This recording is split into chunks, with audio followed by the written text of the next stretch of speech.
Hello and welcome back. Now this is an exciting module. You're going to learn heaps here. I'm going to give you an overview of all the things we're going to cover.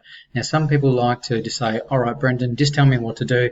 Some people say, well, I like to know, have a broad, bird's eye sort of picture before I delve into things so I know where we're heading. Some people like, well, I'm a little bit perfectionist tendency like, so I want to know all the nitty-gritty details so I can manage and control those things. So I'm going to give you a bit of an overview of, now I've got busy on the blackboard, old school.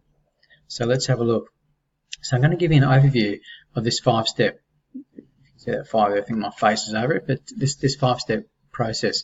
Now when we've looked at weight loss before and we've looked at health before, we've started here. We've started here with the why change and looking at trying to ascertain what some of the deeper reasons are why you'd like to change, and really understanding and being clear about the why is what leverages real change. So I was debating, do I start here at the top? And really, if you think of the brain being, your mind being the most powerful tool for health and weight loss, we could start here. However, most people want to know, well, what do I do? How do I get started? And what do I need to do so that I can start seeing results?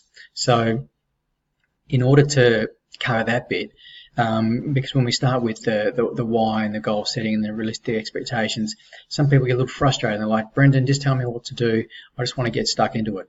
So this is a combination between the mindset tools, strategies that you'll need, plus starting with some of the aspects that directly target weight loss.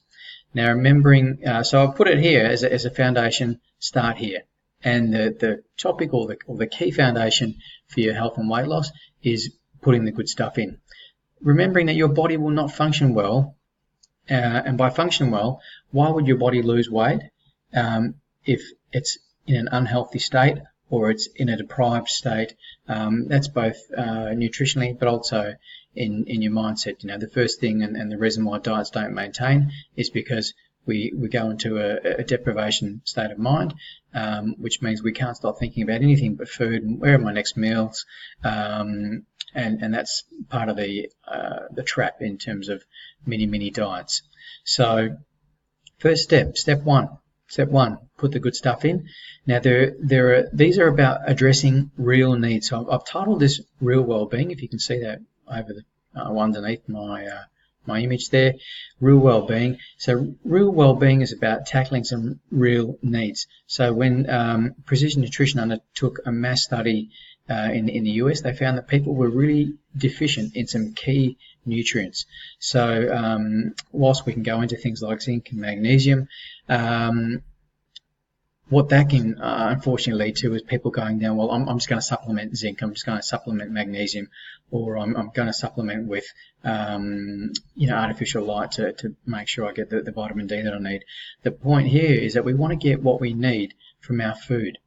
There's very few supplementation, pills, powders, potions that you need if you are eating well. And that's not always possible, but the focus on this is let's get the basics right. So back to basics, let's start with the first key foundation of good health, and that is being well hydrated. So whether you're looking at mood, whether you're looking at your performance, whether you're looking at that 2:30, 3 o'clock lull that you get in energy where you're then tempted to go and grab and eat whatever you can find, whether you're talking about being hangry, water is the key nutrient that many people are deficient on, that's going to help you in your weight loss goals and help you in your mood and well-being goals. So start here. It's the most, I was talking with some teachers the other day and a parent saying we don't start with the most intrusive, intensive treatment plan.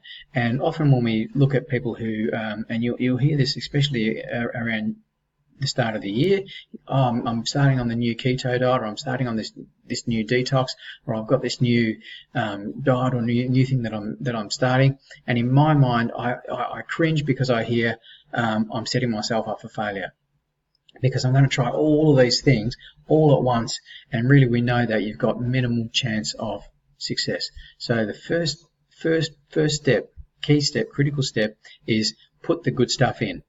So this doesn't mess with your head in any way. It's actually the most covert way to start change in your body and in your brain, and that is around making sure that my body is functioning optimally, that my body's getting what it needs to function well. Only when it can get what it needs to function well can it start to lose weight. If you think of it from a survival or an evolutionary perspective, if food is scarce rather, or calories are scarce, if I don't know when my next meal is coming from, and that's part of the risk, for example, with an intermittent fasting protocol, is that all of a sudden, well, hang on, I'm not eating during the day, so now all my thoughts are preoccupied with food. Or if I'm starting a new diet, all my thoughts are on, can I stick to that? Can I eat this? Can I not eat this? What if I eat this? How would I get back on track?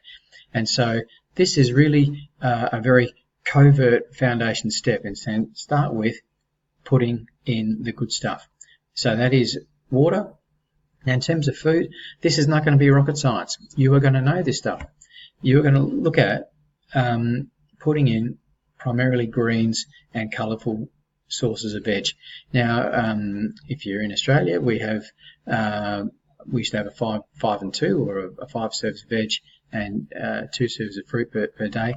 Many of us, that was not what we recommend for weight loss, not what we recommend for optimal health. That was just what we recommend for healthy living. So that's something that's really important to consider. How many of us, there's a saying, common sense is not always common practice. Now, if we look at food, for example, most people say, well, I've got to eat this, or I can't eat this, I can't eat that. Most people don't come back to the fact, how many serves of veg have I had? My 5 serves of veg today. When was the last time you had 5 serves of veg? And it was interesting, I got a little bag of spinach the other day, and in the bag of spinach there was only 2 serves. It was a relatively big bag, but it was only 2 serves of vegetables. So when you actually start looking at what is a serve of vegetables, sometimes people are eating, like when it comes to potatoes or pumpkin, or vegetables that have a higher carb content, for example, people's serving size probably be much bigger than what it actually should be. And when it comes to things like leafy greens, people's serves are probably much smaller than what they really should be. So first of all, am I getting enough water? Now, for an average sized female, that is 2 to 3 litres. For a male, 3 to 4 litres per day, particularly if you're wanting to go into a weight loss mode. There's a lot of byproducts, even for example on the keto diet. Part of why it's called the keto diet is because it produces ketones.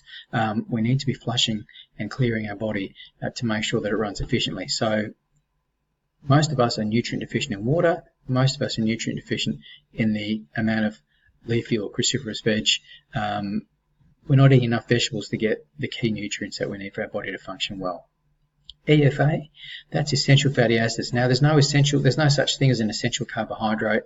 There's no such thing as an essential anything else other than an essential fatty acid. So our bodies need essential fatty acids to function optimally. Now, this is particularly important for females around healthy hormones, and for weight loss, particularly if you have any issues around thyroid function. Thyroid function, one of the master hormones that controls weight. If you're deficient in EFAs, essential fatty acids, your weight loss efforts are going to be incredibly difficult for you to achieve your weight loss aims. So normally I would suggest supplementing with a fish oil, because most of us, again, don't have the required serves that we would need. So some people say, well, I have fatty fish as a regular part of my diet. Fantastic. The large majority, just like a lot of people would say, I think I have enough water. But when you actually track it, you realise, I've only had 2 glasses today, or I only had 3 glasses today. So most of you would be well under a litre, unless you bring your particular attention to it. So the step that we're focusing on first, put the good stuff in. We're talking about water. We're talking about vegetables, in particular leafy green vegetables, and getting a range of coloured vegetables. So those 2 go together. And the third one is the essential fatty acids. That is supplementation through fish oils. And not only if you're training, fish oils or EFAs are particularly important for the healing process in terms of your body recovering. Certainly as we get older, our bodies don't heal as quickly and recover as quickly as they used to. So essential fatty acids play a role with that. More importantly, they play a role in healthy hormone production, which is essential for good health and for weight loss.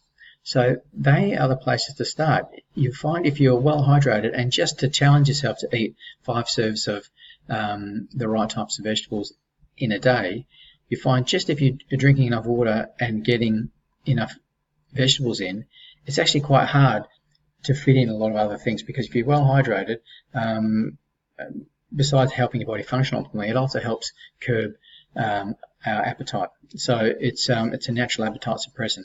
Often we mistake hunger for thirst. I'm actually feeling hungry, but I'm miscuing that I'm actually thirsty. So we then can, by doing this, we crowd out a bad diet where we're not tempted to go, oh, I'm really hungry, it's 3 o'clock, what do I need? I'll go and grab the lollies off someone's desk. I'll go and raid the fridge at work and grab what I need, or I'm feeling a bit hungry of an evening. I'll go and grab some chips and sit down on the couch. I'll grab some chocolate and sit on the couch. In actual fact, that's your body's way of saying there's no unmet need here. I'm still thirsty, or I haven't had the right nutrients today. And what you're feeling is I'm feeling hungry or craving something that's going to sabotage your weight loss efforts. Okay, so step 1, put the good stuff in particular water, food, and essential fatty acids.